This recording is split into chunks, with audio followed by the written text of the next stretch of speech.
Hey guys, this is RolloutReviews with RolloutReviews bringing you another BIONICLE review. This time it's set number 70792, Skull Slicer.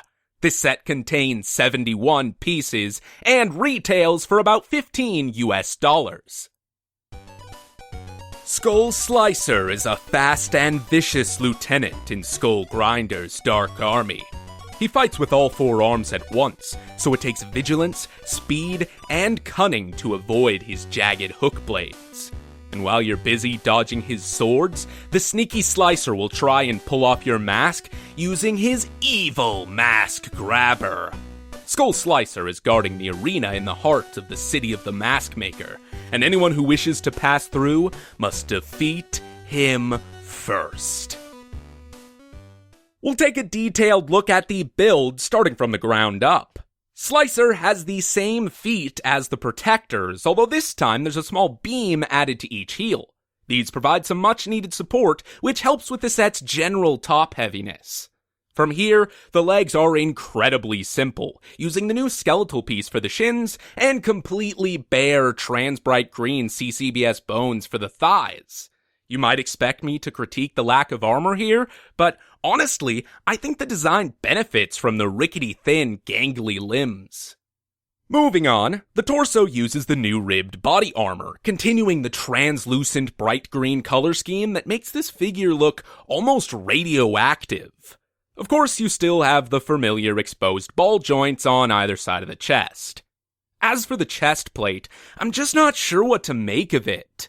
In the foreground, there's a strange, razor-lined circular cavity and a randomly assorted collection of bones hanging from a chain necklace. In the background, you can see a mess of jumbled wires and some nonsensical piston details beneath the armor. It's kind of crazy and all over the place. Then again, I suppose given Skull Slicer's psychotic laugh, you can assume order really isn't the goal here. Even then, this is still the only one of the Skull Villain printed designs that I'm not entirely on board with. From behind, you'll notice some large light gray gears built into the left shoulder which stick out like a sore thumb. Although, considering what we've seen so far, subtlety doesn't seem to be Slicer's strong suit. There's a bar that runs through the back and attaches the two bottom limbs together, the standard bright yellow gear, and not a whole lot else. Now addressing the psychopathic skeleton monstrosity in the room, Skull Slicer has 4 arms. On the left side, the appendages aren't actually built much differently from the legs, thin and simple, with the exception of a single spiked shell piece on the top one. The right side follows a similar pattern, however this time the upper arm is adorned with the new bulbous armor plate and a small trans-orange shell. Like on Skull Warrior, I think the two colors of translucent plastic here clash, but the connection to Skull Grinder with the addition of the color is a nice touch. Probably my favorite part about this set is the amount of posing opportunities provided by the extra limbs. They just offer so much variety and expression to every pose you get him into. That said, posing them at all can be a little bit tricky. All 4 arms are geared together, and if you're not careful, moving one into position will accidentally move the other 3 out of place. It's a minor inconvenience. But more about all of that a little bit later. 2 masks are included, but unfortunately neither of them are new molds, which does sort of slightly devalue the set for me.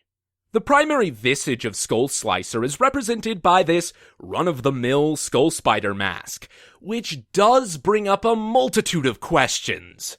One LEGO magazine suggested that this is an ancient arena champion, raised from the dead and controlled by the Lord of Skull Spiders. But the website, book, and animations barely allude to anything like that at all. It seems odd to me that such a potentially important factor of this character was left out and entirely unexplored any further.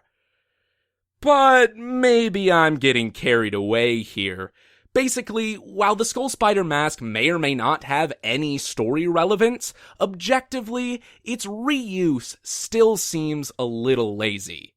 The second one is a half-drained mask of jungle, fading from gold to translucent bright green as Slicer uses it to remotely siphon Liwa's elemental energy.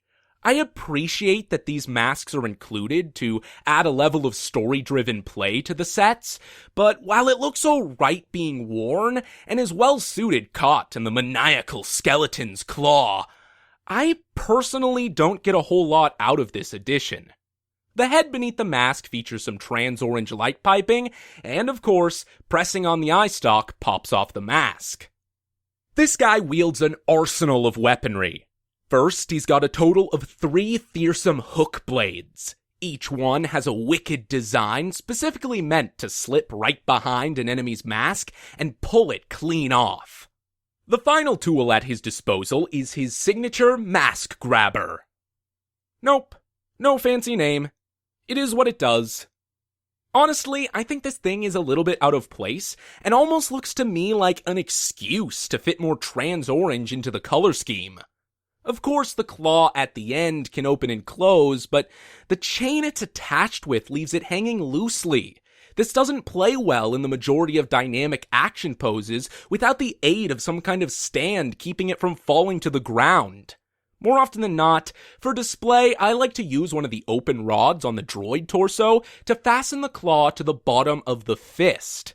I prefer this role as an extension of the hand over its function as a whip thing. If nothing else, it just makes things a lot easier to manage. Now, as we've established so far, Slicer is a little bit of an erratic, unmanageable mess. But you haven't seen anything yet. By turning the gear on the back, all 4 arms swing up, down, and all over the place. The right arms and bottom left arm all follow in the same direction, but the upper left one has its own agenda thanks to the larger gears in the shoulder. To get this gimmick working well, you have to pose the arms just right and hope for the best. With the mask grabber deployed, I think the swinging arm it's held by is meant to whip it around, but the claw at the end of the chain is just too heavy to make this work properly. Furthermore, it'll often just get tangled and caught up in the arm above it. It's a neat spin on the classic gear function, and I sort of get what they were going for. I just wish it was slightly more linear. Maybe if both of the upper arms moved in opposite directions of the lower ones, it might have worked better? I don't know. But as is, this play feature is just a bit too off-kilter for me. Ever since the first preliminary leaks, I wouldn't say that Skull Slicer was one of my favorites. After seeing clearer product images, I still wasn't impressed. Even now, as I have the set built in front of me, I still struggle to outnumber the cons with pros. Disregarding all of that, and not to be completely non sequitur here, but I kind of love it, and I don't think I could fully explain why. I enjoy the bright colors, the unique proportions, the hook blade weapons, and as I mentioned earlier, the plentiful range of posing options is my favorite part. But beyond all of that, its constant, unwieldy, confused, and sometimes lazy design choices somehow do a complete 180 and become unbridled charm to me. Maybe this set has an acquired taste, but for one reason or another, Skull Slicer has grown on me so much since I initially built it. If you're a skeptic like I was, but enjoy anything that you see here at all, I'd say maybe give it a shot. You might just find something to love about it. So, that is about it, guys, and this is IX Roll It IX, signing off.